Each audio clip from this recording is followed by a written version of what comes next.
इस वीडियो को शुरू करने से पहले देखते हैं कि हमने पिछली वीडियो में क्या पढ़ा था। हमने vehicle on a bank road, ऐसी रोड जिस पे फ्रिक्शन जीरो है, मतलब फ्रिक्शन नहीं है, तो उस पर जो सेंट्रीपेटल फोर्स है वो n साइन थीटा से मिलती है, जो कि टुवर्ड्स द सेंटर एक्ट करता है। ये कर्व रोड है, बैंक है, एंगल थीटा है, और जो नॉर्मल जा रहा है mg के अपोजिट वो n cos थीटा है। तो हमने पढ़ा था कि mg को बैलेंस करता है n cos थीटा और सेंट्रीपिटल देता है n sin थीटा। तो यहाँ पर फ्रिक्शन को जीरो कंसीडर करने के बाद ये फॉर्मूला डिराइव हुआ था। लेकिन इन रियलिटी अगर देखेंगे तो फ्रिक्शन जीरो नहीं होता, and because of that speed की जो लिमिट हो सकती है upper limit and lower limit. तो सपोज करते हैं कि एक रफ रोड है जिसका रेडियस है r और वो बैंक की हुई है एंगल थीटा से। तो अगर फ्रिक्शन नहीं होता, रफ सरफेस नहीं होती, रफ रोड नहीं होती, तो फॉर्मूला ये होता vs equal to under root r g tan theta, जो यहाँ ऊपर भी लिखा हुआ है। लेकिन इन रियलिटी फ्रिक्शन होता है, रोड रफ होती है। तो अब उस सिचुएशन में हम देखेंगे कि सेंट्रीपिटल फोर्स कैसे मिलती है, वेट कैसे बैलेंस होता है, और जो स्पीड का फार्मूला है अपर लिमिट लोअर लिमिट वो कैसे डिराइव करना है। ये है figure 1.7 bank road lower speed limit. जो लोअर स्पीड लिमिट होगी वो इस वैल्यू से under root r g tan theta से कम होगी v1, एंड जो अपर स्पीड लिमिट होगी ऑब्वियसली वो यहाँ पर देख सकते हैं v2, ये उस under root r g tan theta से ज्यादा होगी। अब वो कितनी होगी वो हम देखते हैं। अब लोअर स्पीड लिमिट के लिए हम यहाँ देखेंगे क्या लिखा हुआ, इन this case the direction of force of static friction Fs between the rod and the tire is directed along the inclination of the rod upward, figure 1.7। तो ये जो स्टैटिक फोर्स है वो along the inclination है और upward है। तो figure में यहाँ देख सकते हैं आप, ये बना हुआ है Fs जो आउटवर्ड है, अपवर्ड है। Its horizontal component is parallel and opposite to n sin theta। तो इस डायग्राम में देखेंगे ये जो fs का पैरेलल कंपोनेंट है ये f cos थीटा है, fs cos थीटा, ये n sin थीटा के अपोजिट है, यानी अवे फ्रॉम द सेंटर है। अब ये दोनों यानी n sin theta and fs cos theta, इनका जो रिजल्टेंट आएगा उसकी वजह से उस व्हीकल को सेंट्रीपेटल फोर्स मिलेगी। तो ये सेंट्रीपेटल फोर्स है mv1 स्क्वायर बाय r, जो कि मिलती है n sine theta minus F S cos theta से। अब ये F S cos theta minus क्यों है, क्योंकि उसकी direction away from the centre है। ये एफ एस कॉस थीटा यहाँ पर आप देख सकते हैं फिगर 1.7 में।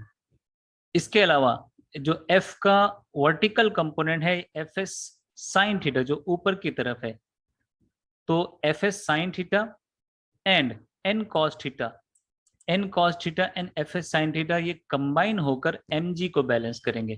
तो यहाँ पर आप इक्वेशन देख सकते हैं mg is balance bye F S sign theta plus n cos theta. तो ये दोनों कंपोनेंट रिएक्शन का n cos theta and friction का f साइन थीटा, ये दोनों कंबाइन होकर वेट को बैलेंस करते हैं। तो हमारे पास अब वेट को बैलेंस करने वाली इक्वेशन भी है और सेंट्रीपिटल फोर्स की भी इक्वेशन है। For minimum possible speed, Fs is maximum and equal to mu s n। तो फोर्स ऑफ फ्रिक्शन का जो फार्मूला होता है वो है mu s n, जहाँ पे mu s coefficient of static friction है। तो अब ये तीन चीजें mg की इक्वेशन, सेंट्रीपिटल की इक्वेशन और Fs equal to mu s n, इन तीनों का हम यूज करके इक्वेशन 1.3 को प्रूफ कर सकते हैं, जो है मिनिमम स्पीड लिमिट। Fs की जगह पर mu s n रखने के बाद ये इक्वेशन हो जाएगी mg equal to mu s n sine theta plus n cos theta as it is है। एंड जो सेंट्रीपिटल वाली इक्वेशन है mv1 square upon r n sine theta minus fs की जगह पर mu s n cos theta. तो यहाँ पे mu s में s को स्किप किया हुआ है, लेकिन आप जब लिखेंगे तो mu s लिखेंगे। अब इन दोनों इक्वेशन को डिवाइड करना है, mv स्क्वायर अपॉन r ये न्यूमरेटर में, mv स्क्वायर ये डिवीजन में r, एंड डिवाइड करना है लेफ्ट हैंड साइड में mg से, तो ये डिवीजन में है mg।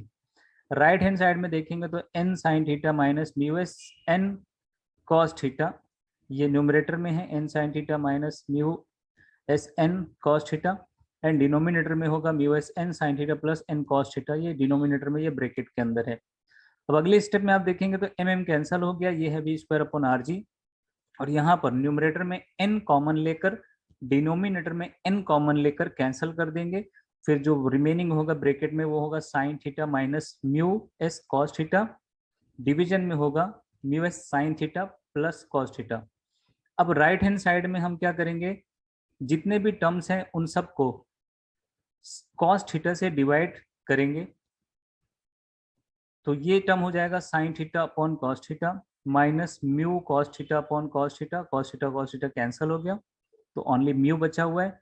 डिवीजन में देखेंगे तो mu sine theta divided by cos theta plus cos theta divided by cos theta, ये है 1।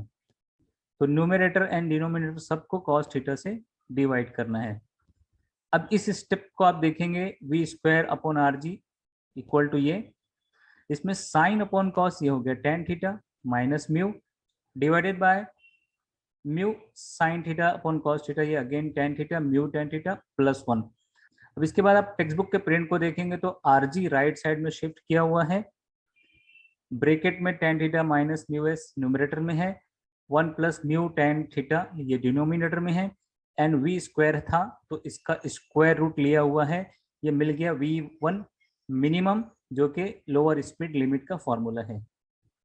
सो अब यहाँ पर लिखा हुआ है for mu s more than और equal to ten theta v minimum is equal to 0, यानी इस इक्वेशन में आप म्यू एस की वैल्यू इक्वल रखेंगे तो ये 0 हो जाएगा न्यूमरेटर, इस वजह से ये v1 0 हो जाएगा, तो ये मिनिमम स्पीड 0 होगी। और अगर in case mu s more then tan theta होगा तो ये नेगेटिव हो जाएगा, तब भी नेगेटिव पॉसिबल नहीं, इसलिए स्पीड 0 ही होगी। And this is true for most of the rough road banked eight smaller angle, तो अगर एंगल ऑफ बैंकिंग काफ़ी कम है और रोड ज़्यादा रफ है तो ये सिचुएशन उस पर अप्लाई होगी। अब देखते हैं upper speed limit. In this case the direction of force of static friction Fs between road and the tire is directed along the inclination of the road downward। तो जो Fs है ये डाउनवर्ड बना हुआ है यहाँ पर along the incline, ये Fs यहाँ पर बना हुआ है 1.8 फिगर में। Its horizontal component is parallel to n sin theta. तो अब डायग्राम में देखेंगे इसका रिजोल्यूशन, तो F sin थीटा ये डाउनवर्ड है और Fs cos थीटा ये n sin थीटा के पैरेलल है, यानी टुवर्ड्स द सेंटर है। दीज टू फोर्सेस यानी के Fs cos थीटा और n sin theta balance the centrifugal force, यानी कि वो सेंट्रीपिटल फोर्स प्रोवाइड करती हैं। यहाँ लिखा हुआ है n sin theta plus Fs cos theta, ये सेम डायरेक्शन में टुवर्ड्स द सेंटर, इसलिए यहाँ पर प्लस है, ये दोनों मिलकर mv2 square by r centripetal force provide करती हैं। इस इक्वेशन को नोट करेंगे। डायग्राम में आप देखेंगे तो F साइन थीटा डाउनवर्ड है और mg डाउनवर्ड है, ये दोनों ऐड होगा और इसको बैलेंस करने के लिए अपोजिट में है ऊपर n cos थीटा, तो mg downward plus F sine theta downward ये दोनों n cos थीटा को बैलेंस करते हैं। अब F साइन थीटा को राइट साइड में लिखा हुआ है माइनस करके। अब इन दोनों इक्वेशन को सॉल्व करेंगे, साथ ही साथ Fs की जगह पर म्यू एस एन रखेंगे, तो हमको इक्वेशन 1.4 यानी upper speed limit v2 maximum का फॉर्मूला मिल सकता है। अब देखते हैं स्टेप बाय स्टेप ये कैसे होगा।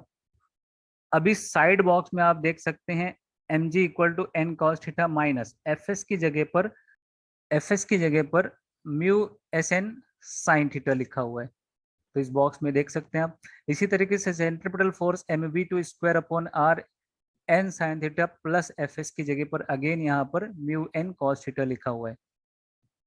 अब इनको हम सॉल्व कैसे करेंगे, सेकेंड इक्वेशन को फर्स्ट से डिवाइड करेंगे, तो mv स्क्वायर अपॉन r और ये mg डिवीजन में डिवाइड हो रहा है।